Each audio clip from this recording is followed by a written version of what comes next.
Hello guys, नमस्ते, प्रणाम। मैं नीलू मौर्य अपने यूट्यूब चैनल पे आप सभी दर्शकों का स्वागत करती हूँ और मैं जा रही हूँ सुंदर सा प्यारा सा नाच गीत गाने। आप लोग वीडियो में बने रहिए और वीडियो को फुल वॉच करके देखिएगा, तभी आनंद ले पाएंगे। राधे राधे, जय माता दी।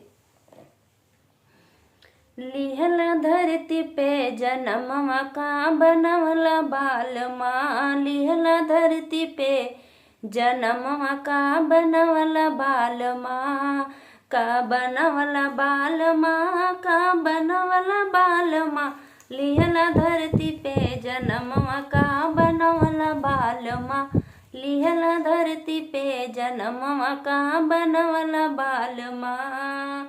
आम बाग लगवला, बगीचा लगवला, बाग लगवला, बगीचा लगवला, ओ में निबुला ना लगवला, का बनवला बाल माँ, ओ में निबुला ना लगवला, का बनवला बाल माँ, लिहला धरती पे जनमवा का बनवला बाल माँ, लिहला धरती पे जनमवा का बनवला बाल माँ।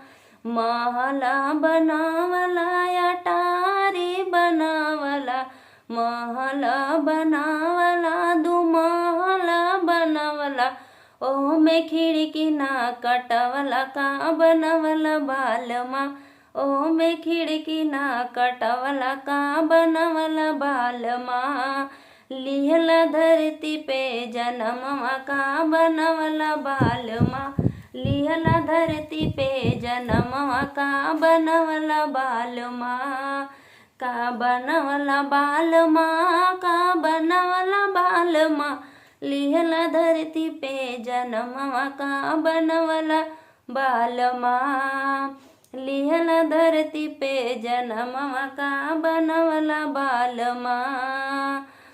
गाड़िया ले हाला, तू मोटरा ले हाला, गाड़िया खरीदा ला, तू मोटरा खरीदला ना, ड्राइवर तू लियावला, का बनवला बाल माँ, ना ड्राइवर तू लियावला, का बनवला बाल माँ, लिहला धरती पे जनमवा का बनवला बाल माँ, लिहला धरती पे जनमवा का बनवला बाल माँ।